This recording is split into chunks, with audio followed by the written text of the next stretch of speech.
Arithmetic progression का कुछ main question है, ध्यान दीजिएगा और बेसिक क्वेश्चन है। ये हमारे पास ए दिया हुआ है, बी दिया हुआ है, एन दिया हुआ है, ए निकालना है। ऐसे हमारे पास 4 क्वेश्चन है और चारों को सॉल्व करेंगे। आप लोग बस वीडियो के अंदर बने रहिएगा। ये हमारा बेसिक फॉर्मूला है। ए मतलब होता है last term, first term, number of term, D मतलब जानते हैं क्या होता है कॉमन डिफरेंस। ठीक है, अब हम लोग बनाते हैं क्वेश्चन का।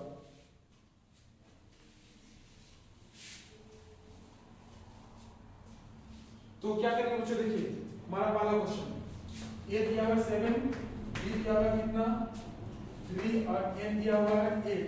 निकालना क्या है, ए निकालना है। क्या होगा फॉर्मूला, क्या होता है a equals to a plus n minus 1 d होता है।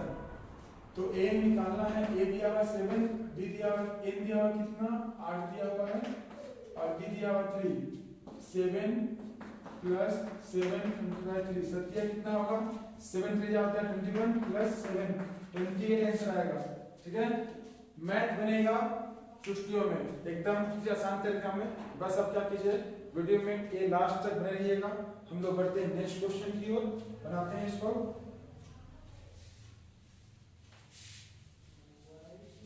अब देखिए हमारा सेकंड क्वेश्चन क्या है, a और क्या 18, वो भी नेगेटिव में है। बहुत सारे बच्चों को कमेंट होता है कि नेगेटिव में सर बताइए, गलती हो जाता है हम लोग को, बार बार साइन गलती होता है। डी निकाल दीजिए, निकालना है। एन दिया गया है कितना 10 और एन दिया गया है 0। एन कितना दिया हुआ है 0 दिया हुआ है। फॉर्मूला क्या होगा, देखिए बच्चों चाहे कुछ भी निकालना हो, ए एन डी या एन, आप लोग को बस एक फॉर्मूला का इस्तेमाल करना है। ठीक है, एपी में एक मजेदार बात है, एक ही फॉर्मूला से बहुत चीज बन जाता है ना, बहुत चीज बन जाता है। इसमें क्या होता है a प्लस n माइनस 1, और वो जादुई फॉर्मूला क्या है, ये है ना, ये जादू का फॉर्मूला है। इससे हम लोग सब निकाल सकते हैं भाई लोग, सब निकल जाएगा, चाहे n हो, a हो, n हो, d हो, सब निकल जाएगा।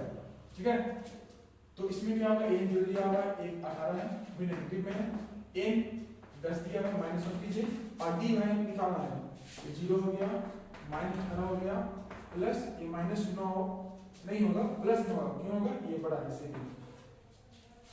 0 हो गया, माइनस 18 को इधर ले आते हैं, क्या हो जाएगा, माइनस से प्लस हो जाएगा। क्या हो जाएगा, प्लस। ये प्लस लिखते नहीं। अब गुना करना क्या होता है, मल्टीप्लाई का उल्टा होता है डिवाइड। ठीक है, 9 1 जा 9 2 जा, कितना जाएगा बच्चों, b बढ़ जाएगा 18 आएगा, मतलब 18 आएगा 18। ठीक है, अब ये बन चुका है। हम लोग क्या करते हैं, बढ़ते हैं नेक्स्ट क्वेश्चन की ओर। सबसे मेन बात, मैं इसको इरेज करता हूं, आप क्या कीजिए, सब्सक्राइब कीजिए, बस सबका यही काम है। या फिर कमेंट कीजिएगा, प्यारा सा कमेंट कीजिए, एक हार्ट भेजिए। ठीक है ना, और मुझे मोटिवेट कीजिए, सर आप मस्त पढ़ाते हैं, बोलिए क्यों। अब मुझे लगता है आप लोग बोलिएगा। तीसरा क्वेश्चन हमारे पास ये है, a इक्वल टू निकालना है, d निकालना है। हमारा d क्या है, हमारे पास -3 है, n दिया गया 18 और an दिया हुआ कितना -5 दिया हुआ है। तो इसमें फॉर्मूला होगा a equal to a plus n minus 1 d। n दिया -5 दिया हुआ, a निकालना है, d दिया हुआ 18 -1 कीजिएगा और d कितना दिया -3 दिया हुआ है। सबसे मेन बात, यहाँ पर बच्चे गलती करते हैं, ध्यान दीजिएगा। -5 इक्वल टू a प्लस 17 गुना -3 है ना, 17 3 जा कितना होता है, किसको मालूम है, बताइए किसको मालूम है, -51। ठीक है ना, ये होगा -5 -51 क्या होता है, प्लस 51 इक्वल टू a। अब बताइए माइनस प्लस क्या होता है, माइनस। ठीक है ना, तो 51 में काटेंगे 5, कितना बचेगा, 46 बचेगा। कितना बचेगा, 46 बचेगा। अब हम लोग क्या करते हैं, बढ़ते हैं नेक्स्ट क्वेश्चन की ओर।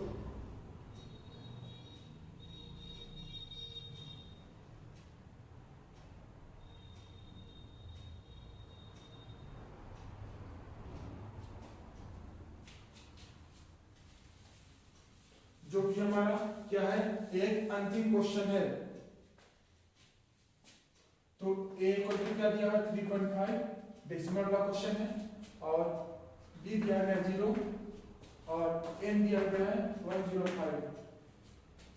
भाई लोग एक ट्रिक है, ठीक है ना, अगर कॉमन डिफरेंस 0 दिया रहेगा ना, ठीक है, अगर कॉमन डिफरेंस दिया रहता है 0, इसका मतलब a और a बराबर होता है, ठीक है। इसीलिए अगर कॉमन डिफरेंस क्या है, कॉमन डिफरेंस दिया गया है 0, तो क्या होगा, an इक्वल टू a बराबर होता है, इसीलिए 3.5 इसका आंसर होगा। मैं बताता हूं कैसे। कॉमन डिफरेंस क्या बताता है, दो नंबर के बीच का बताता है डिफरेंस, ठीक है। मैं एग्जांपल देता हूं, समझिएगा। देखिए अभी √2 लिखते हैं, √2, ठीक है ना, सब बार बार a दिया हुआ है, √2 दिया हुआ है, a2 दिया हुआ है, √2 दिया हुआ है, b निकालते हैं, √2 और √2 को माइनस करेंगे तो 0 आ जाएगा ना।